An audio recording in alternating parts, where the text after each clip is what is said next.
Patrick, welcome to the show. Thank you, Marleen. I had to do some research about you because I feel I've known you forever and still I didn't know you. And I came across a couple of interesting things.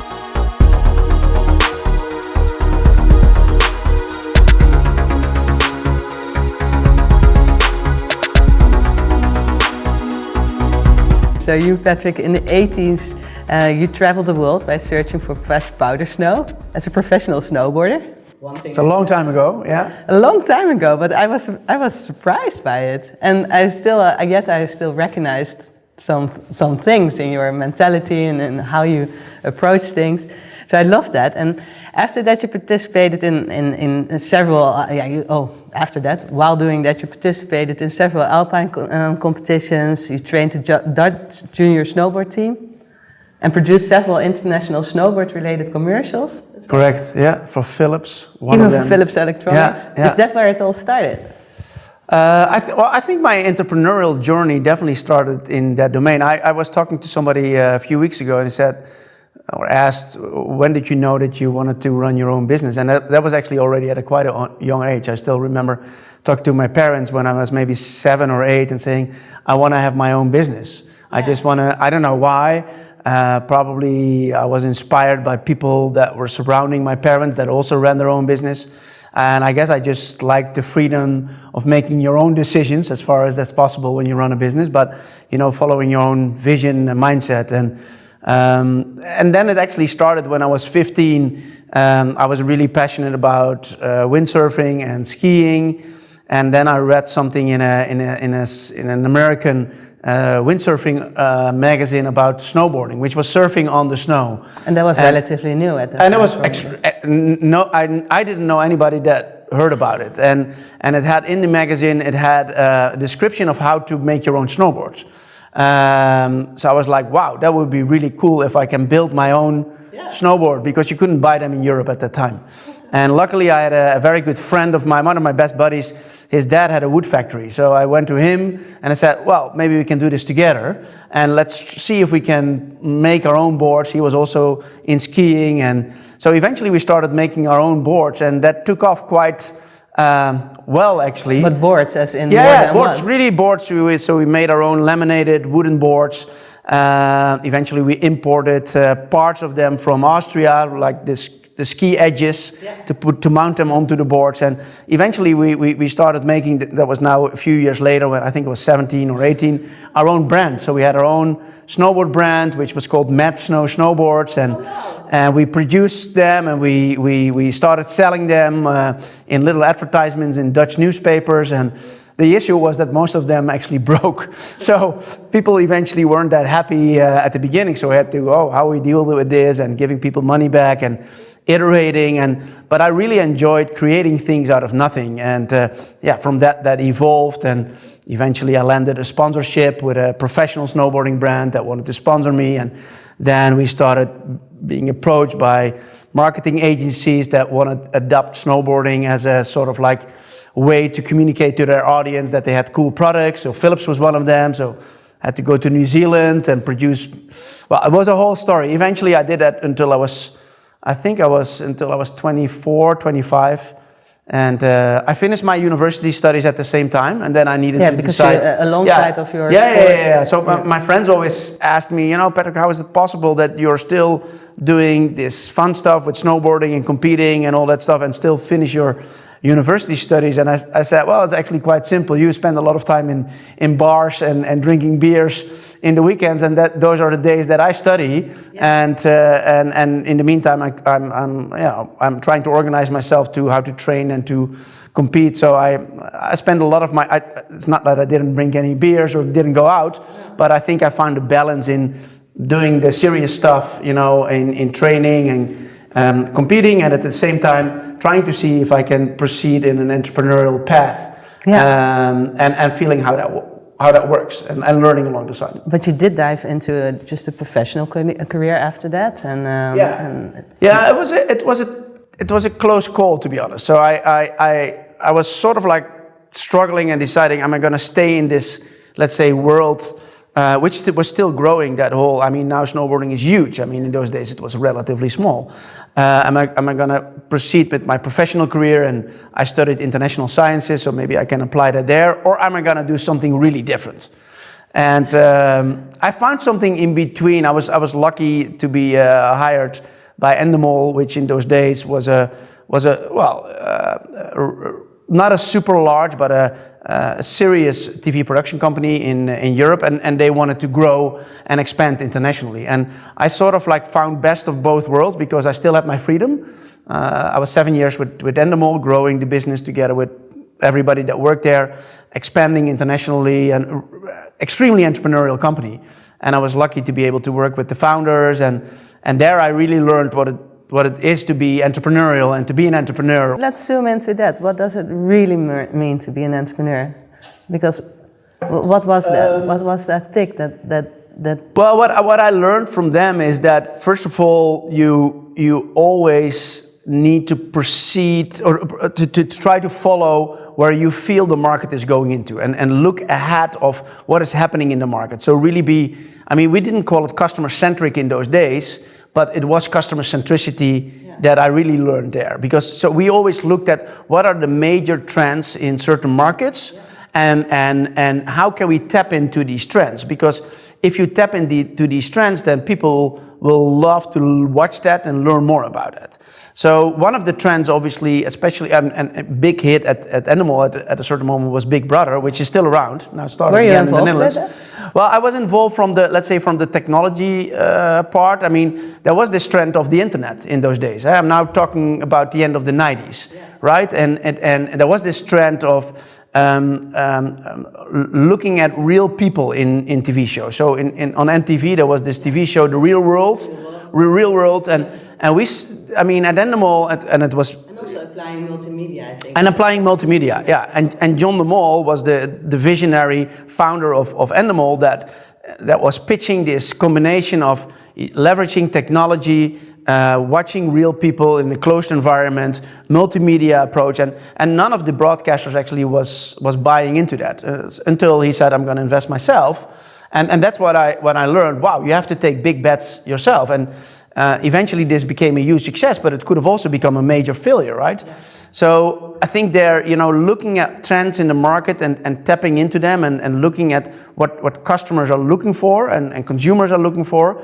If you do that, then you might be able to ride, that wave of a new trend going forward. And what I've learned is if there's already a ripple, then the ripple can grow. If there's nothing there, it's very. I make a lot of metaphors with surfing and snowboarding, but if there's no ripple and you pedal, you will never be able to stand up. But if there's a ripple already, then the wave normally grows. So if you can ride in that wave, the only thing that you have to do is stand up, keep standing, don't fall, right? Which is easier than creating a ripple, right? So looking at trends there is something that I've always tried to do and tapping into these trends, and that's what I really learned there. And also what I learned is that if something works in a small country like the Netherlands, which is, quite, the consumers are quite critical, but we're very open-minded. We love technology. We love the new things. If that works in the Netherlands with a small audience, then immediately expand internationally and grow things internationally. Yeah. And think in formats. I mean, that's what I also learned at Endemol. The only thing you can scale, you can only scale if you formatize things. And that's what we really started doing. I mean, it's a big step to Startupbootcamp, but that's what we do also. We try to formatize things, so you have a format that you can easily follow, and if you can do that, then you can really scale. Yeah, that's I think what I in return learned from you and from Ruud. Yeah. Thinking about, okay, how can we approach this whole startup funding instead of doing it over and over and over again? Okay, so but after Endemol, you became a serial entrepreneur. You did multiple things, but now. You founded many of the things I think most of the people already know. You're a co-founder of Startupbootcamp, of Innoleaps, the Talent Institute, and many other things. There were so many things on the internet that I could find. But one of the things that is striking that not many people can say is that you are a shareholder in over 900 startups. And that is... I think so, yeah. It's actually 1,100 plus now, I think. 1,100 plus. It's growing without me knowing that it's growing, to be honest. So how did you become a shareholder in over 1,100 startups? Well, how is that model working? Yeah, so it's a model where I really believe in creating cells, small cells. That if you create one cell and you know how the model works in one cell, then you can give that cell and that format to other people that create another cell. So what we have done in the last 11 years is we looked at the format of how can you actually scout, select, and grow startups and help them scale. And that's sort of like a format we've further optimized in the last 11 years. How do you do that manually? What kind of technology do you use to do that? What are the learning points in how to do that better each and every time? And how can you fund those startups also? Yes. And we play in what we call the early stage domain. So we're in the domain where most of the startups are, let's say, a year old. So it's not like you can come up with a vague idea or just a business plan. There has to be something there already, which is mostly the team. There has to be sort of like a business model, preferably first customers already. So it's early stage, but it's not like vague ideas. And so we started experimenting with how can we do those different stages from finding those startups, selecting those, helping them grow, and then helping them scale. And we sort of like formatized that like almost day by day by day.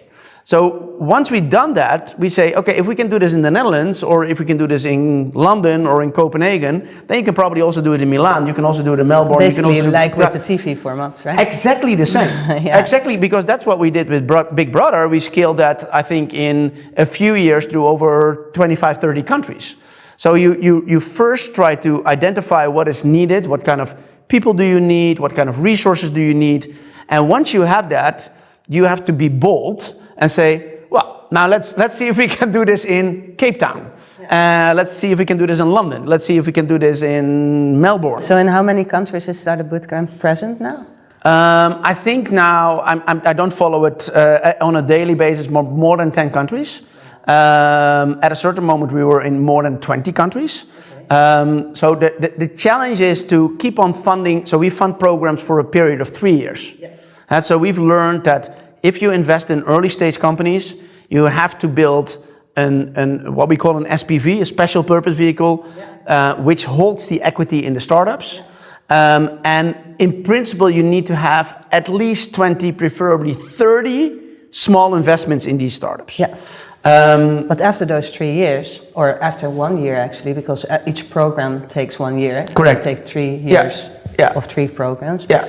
Then you just let them go, right? Yeah, so you build a portfolio over a course of 3 years. So every year you do 10 startups in a specific industry. Yeah. So we have accelerator programs in fintech, we have them in food tech, we have them in sports tech. So you create a cluster of startups in a specific industry. Then you say, let's do 30 over a course of 3 years.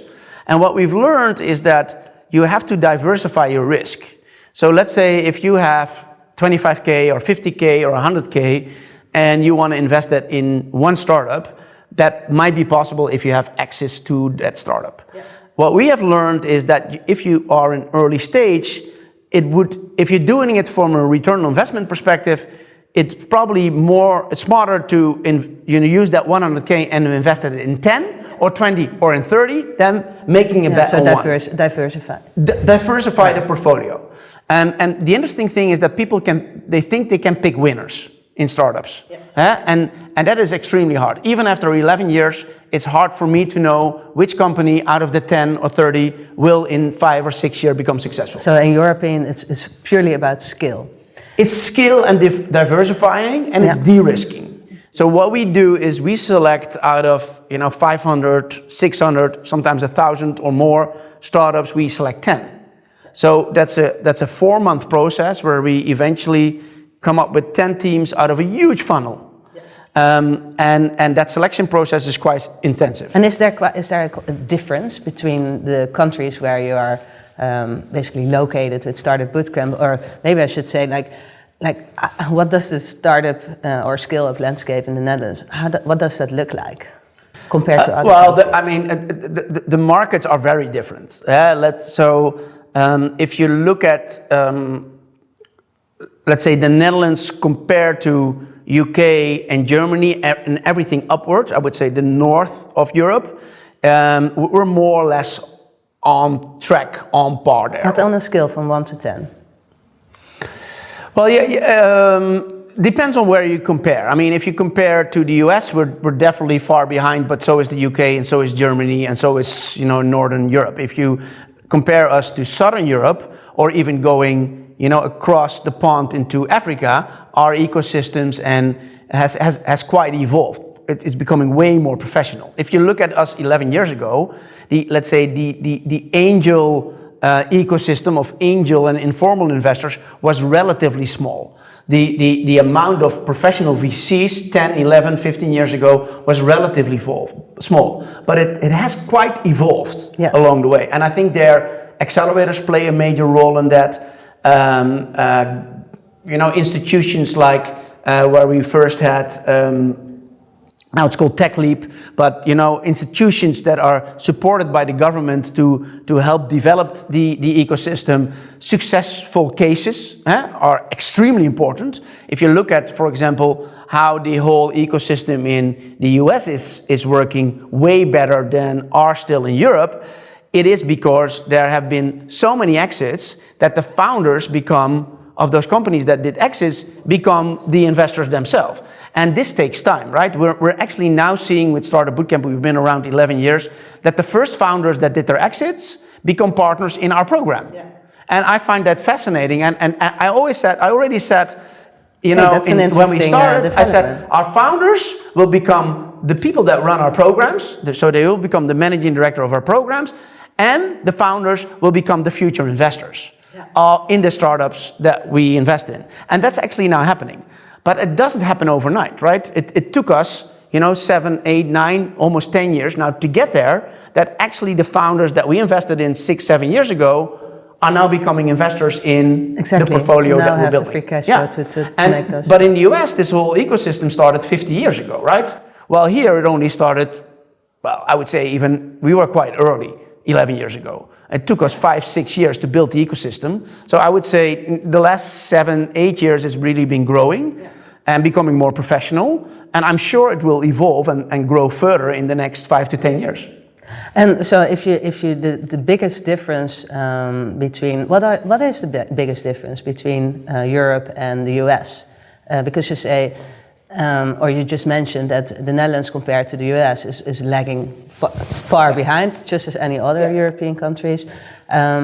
But what is the difference? Is it purely the ecosystem? Is it the financing, access to financing? What is it? What makes the difference? I think the market, maybe. Yeah, obviously, having a large home market, helps. I mean, to be honest, here in the Netherlands, we're 18 million people, so it's a great country to run experiments and to test things. But there's limited amount of growth. So eventually you need to, if you want to grow, you have to go either left to Germany or right to the UK or into another, large country. But that's more complicated. I mean, the whole way Europe is organized to scale is complicated. Yeah. The VAT systems are different.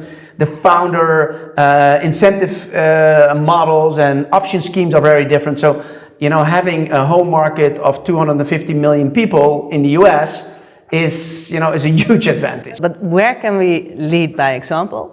So what are we doing really well in the Netherlands? And what can we learn from others to improve? I think, we have a very strong educational system.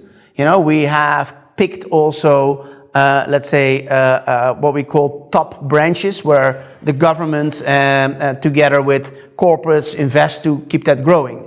Right, so there's certain domains where the top sectors are, looking at a company like ASML, for example, which is high-tech technology, is something that we're really good at as a small country.